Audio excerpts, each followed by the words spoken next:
Has anyone had the courage to write down a business goal that feels like this image on the screen? Can anyone see that? Can you actually see it from the back? Yeah. Yeah, don't worry about the lights. It's good enough. That's, for those that can't, that's a very small, a very ordinary sized man on a very large wave. And for a lot of us, when you start to think about goals, I'm challenging you, if you don't feel like that, maybe you haven't written a big enough goal. Now let's think about, again, in the context of sport, did this guy accidentally find himself there? He did not, that's right. Now for us looking at that, I love surfing, and I use a couple of surfing images to illustrate this. He didn't accidentally find himself there. He'd trained for it. He'd set a goal previously and he put himself there very intentionally. Yet for us looking at that, we think that's the most terrifying thing that I could ever do in life, maybe, is put myself in a situation like that. But I want to share with you that for business, it's exactly the same. We might look at very large businesses and go, that's impossible. How's he ever done that? That would be, I could never achieve that. The process that has put successful business owners where they are is a choice, like I'm encouraging you to make today. Write down a goal and then start to change your habits in the direction of that goal. This surfer's put himself there, and I can assure you he's having the time of his life. He hasn't positioned himself somewhere accidentally. He's made that choice, and it is an experience of pure bliss.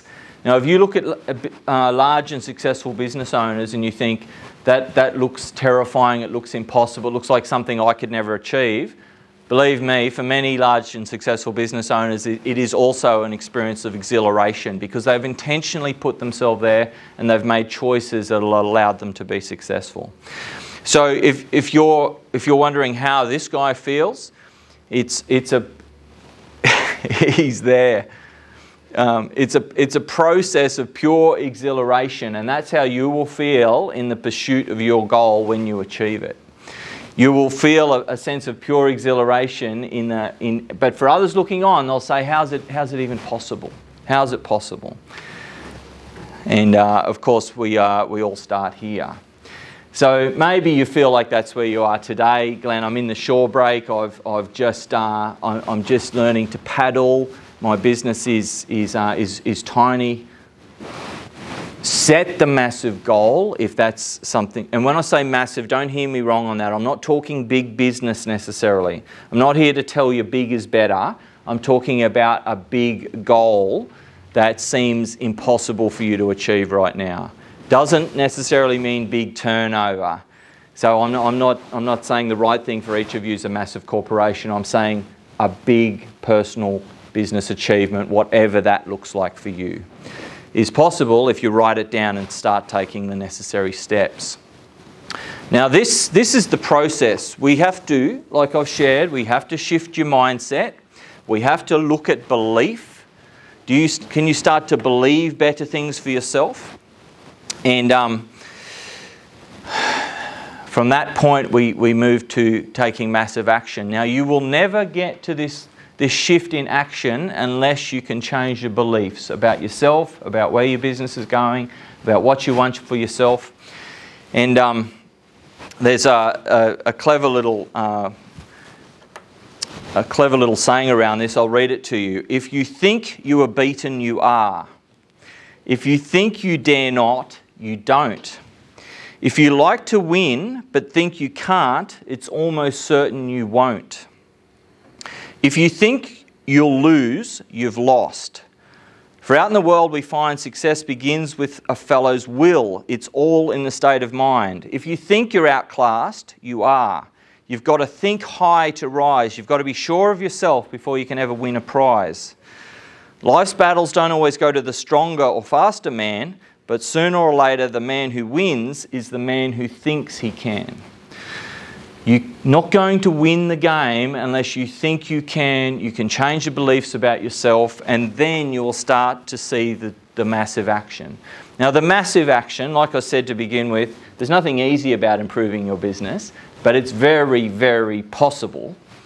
And you have to start to have massive action in the direction of your new goal and start to leverage your resources that are often already in your world. So you have a certain amount of capital, you have a certain amount of skills, you have a certain amount of opportunity in a given market.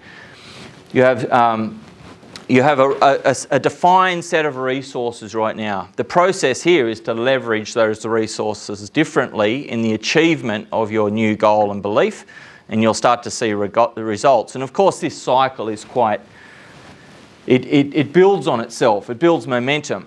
And you'll see, I often see this in business where there's improvement, but there's not really the result achieved. And it's all about momentum. You have to get momentum in a thing. Same with sport, same with business. You start to create that momentum, and eventually that momentum propels you forward to a successful business. So a lot of people look at a business and go, look, he's just achieved that overnight. How did he do that?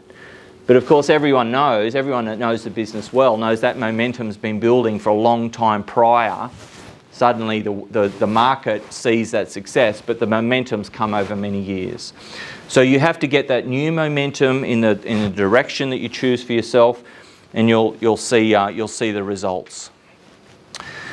So I'd like to clarify something early in our day together, that money makes people terribly miserable, sadly. Money is not a straight line to happiness. So I'd encourage you when you're setting goals to think, my goal isn't necessarily to have a lot of money, because there's thousands and thousands of millionaires out there that are desperately miserable. So I am a business coach. I'm here to train you how to make more money, but I don't want you to hear me wrong in this. I don't want you to think, well, Glenn's telling us to make more money, we're going to have a better and happier life. Money will certainly solve your money problems, and that can have some fruit in your life related to happiness. But in my own experience, it's the things you can do with money that equates to happiness. Money for the sake of money will often bring misery. So I wanted to clear that up. In my own life, I've had the opportunity to be on a lot of foundations, and I'm on the board for the Bali Life Foundation, which is a children's charity in Indonesia where we take kids off the street, kids like this on the screen who beg at the doors of cars for money. We take those kids off the street and put them in school, basically, and give them hope, dignity and purpose. Now that I would suggest to you is where fulfillment and real happiness comes from. If money gives you opportunity to do things, then if you think about your business goals, don't think of it purely in the sense of money, because it's not a very good motivator. Think of it in the sense of what I can do with that money to help my community, to help my family, to help the world we live in. That'll give you a true underlying motivator that'll bring lasting benefits to your life. So I hope that's clear for you. I'm not interested in money for the sake of money, but I am very interested in all of you guys making a lot more money from what we learned today. So let's think about what we hear on the building site. I shared with you I've been a tradesman for many years, leading me into this industry. So I sat at Smoko and lunch breaks on building sites and heard the conversations, heard the language for many years. Have you sat there and heard guys complaining about our industry, talking about how they're going to get out, all the bad things about our industry, what a miserable place it is? And there's a real theme to those conversations that I want to talk about today, and we'll try and identify whether they belong in the symptoms or disease category for business, because in actual fact, many of the things that are discussed are symptoms of something, and what we have to do is get to the root cause, what the disease is, and fix the disease, and the symptoms go away. So throw at me some of the challenges you might be experiencing in your business right now, and let's identify which side of the ledger they belong here. Are they symptoms or a disease? Who's got some pain in the business right now that they've been putting some band-aids on for a little while? Is anyone... Trade quality? Okay. I'm going to suggest that belongs here. What would the disease be for poor trade quality? Anyone want to throw up a if we're going to solve that, which I'm suggesting is a symptom, it's not actually a disease. So if I'm going to say that's a disease that can be solved, what is the disease for that? And more for better trades. Training. Training. Thank you. Yep. So training and supervision. So your trades are often crying out for training and supervision. To give you an example. So sorry, mate. What was your name? Tom. Tom. Yeah, I'm not going to pick on you all day, Tom. But you've been brave enough to give me an example. So I'm going to give you a challenge. You've got a building business, Tom. Mm-hmm. Do you hand your trades a checklist of what they need to do their role well on the current project they're on? Yeah, great. What do you call that? Plan for that project. Yeah, great.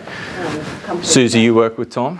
Yeah. And those checklists are often called in the industry a quality assurance program of some description. So you guys are running one in your business right now? Yeah. Yeah, great. We pre-qualify all of our trades. Perfect.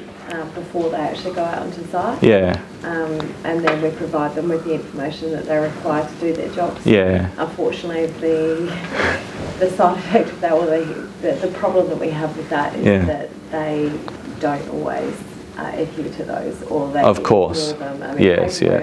To anyone in this industry is foreign. That they don't have time. Yes, very true. Yeah. And a byproduct of that is then you make mistakes. Yeah. It's very true. Yeah. Or the other side effect of that is they expect to be paid more to do it the way you want it done. Yeah. Yes, of course. Yeah. No, that's very true, and I'm hearing your challenge there, and so pleased that you're using that. I want to encourage you to reinforce it. I want you to encourage you guys to. Do you have employed supervisors, or are you out there supervising yourself?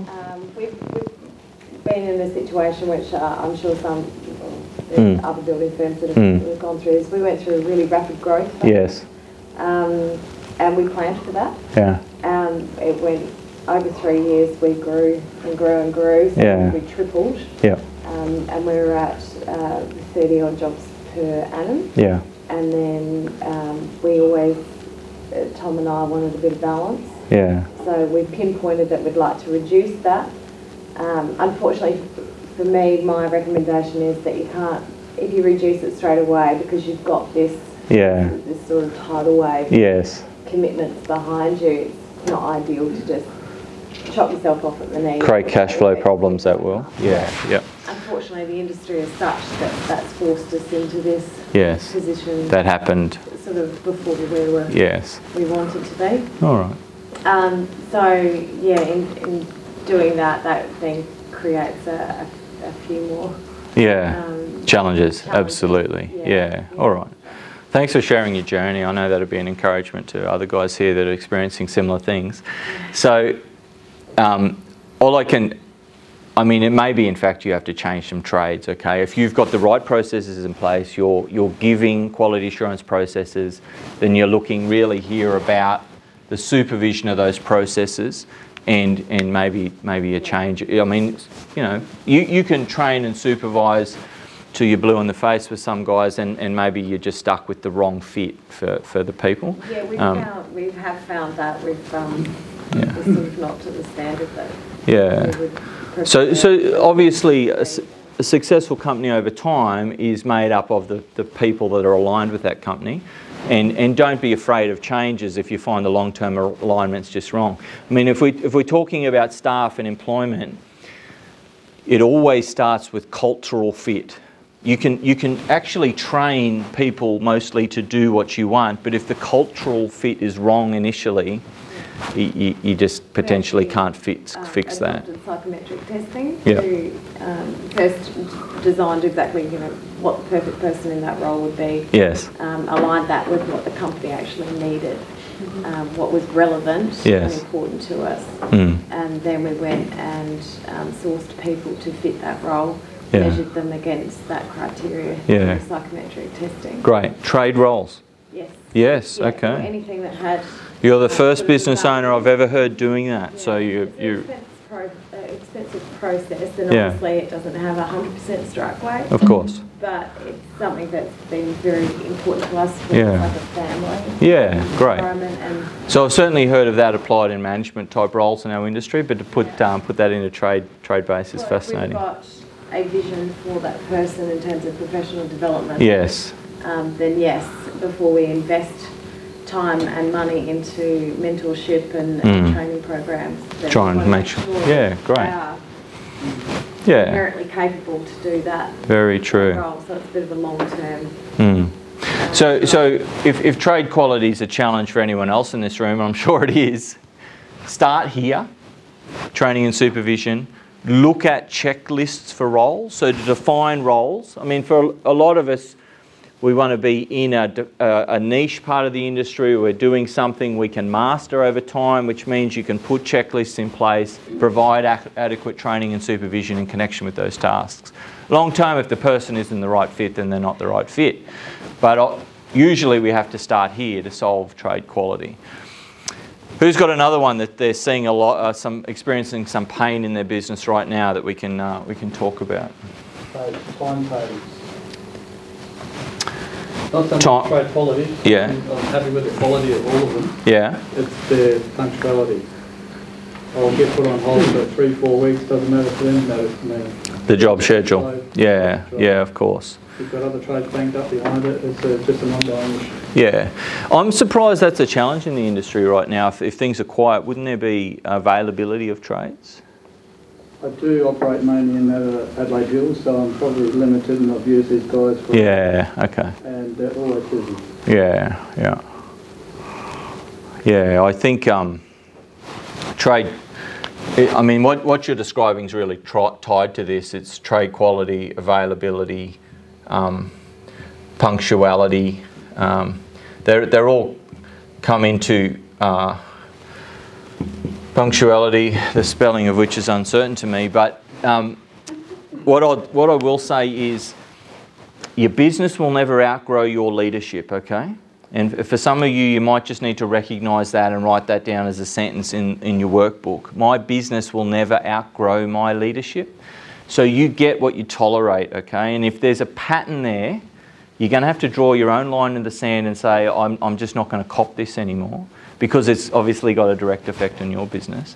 So you might have to just draw your own line in the sand and say, you want to play on my team, this is how we play, and you turn up when you need to, or you don't turn up at all. So just I encourage you, set the bar a bit higher. Think, I'm the leader, I'm the general, I'm the captain of my ship, and this is the standard we hold here. And you might have to have a team meeting to just reset the standard. Bring you guys together, say, you understand you are my team. I'm the captain, I'm the coach, I'm the leader of this team.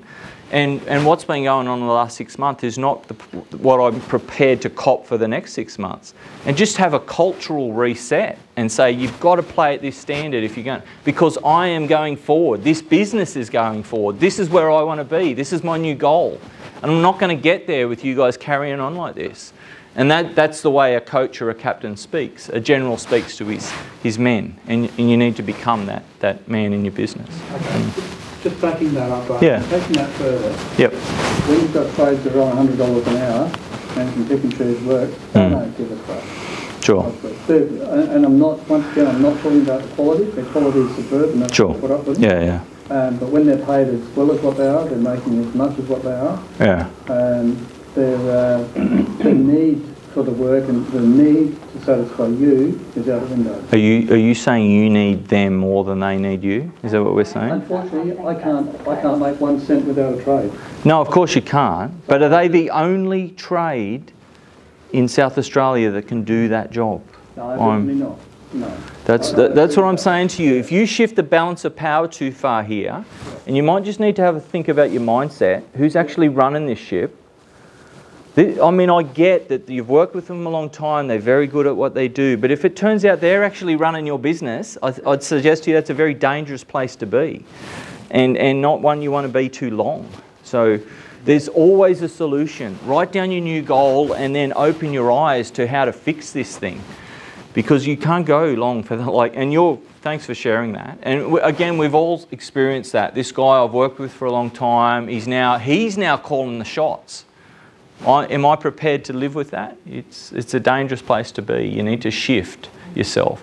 That might be you putting on someone on wages that's got some good skills but doesn't know how to run their own business. You put them on wages. You put an apprentice with that guy. 3 years later, you've trained someone to replace that guy. But it's a longer term perspective. You might have to shift your business model to deal with it. But based on what you're telling me, it's a necessary shift.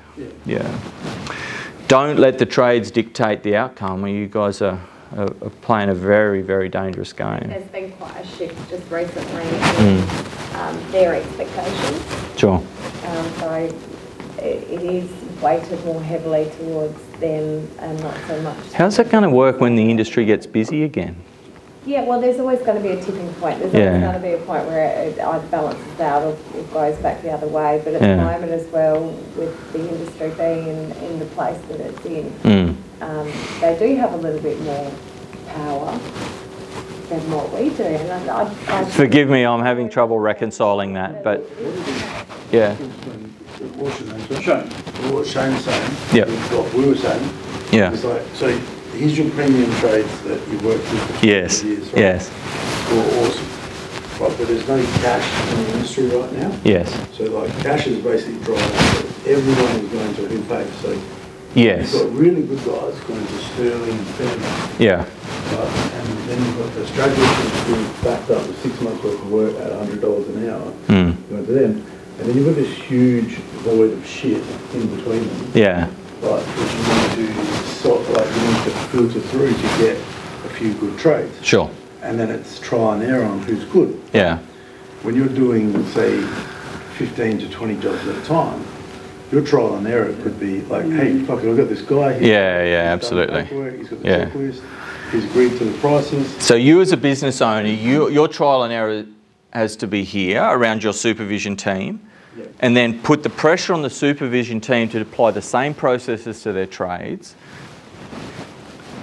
Remember I started this conversation, guys, by saying there's nothing easy about this. What I'm saying to you is you guys have got to step up, recognise the problem and become the captain of your ship. You cannot let the trades do that. I get that they try, but have you invited the key trade into your office and said, this is where we're going as a business? Can we work on a relationship together? I'm telling you, the business owners that are doing that will get different results from their trades. Or you'll say, if we can't get on the same page, you understand I'm going to be looking for someone else. Yeah. Is that what you want? So we're seeing what we've never seen before is trades actually going broke. So we've got pressure from big builders going broke. Yes. And that adds pressure onto suppliers. Sure. From below. Yeah. We've had carpenters gone broke. Yeah. We pay like $60 a square metre for good carpenters to do our extension. We got some carpenters, $38 a square metre. They did all the paperwork. I went to trade school with the guy. So I thought he was good. Yeah. Right? Got halfway through the job and I was like, man, you got no idea what you're doing. Windows all backwards, this is wrong. That's well. Yeah. So you've got to pay to rectify. Yeah, of course. Yeah.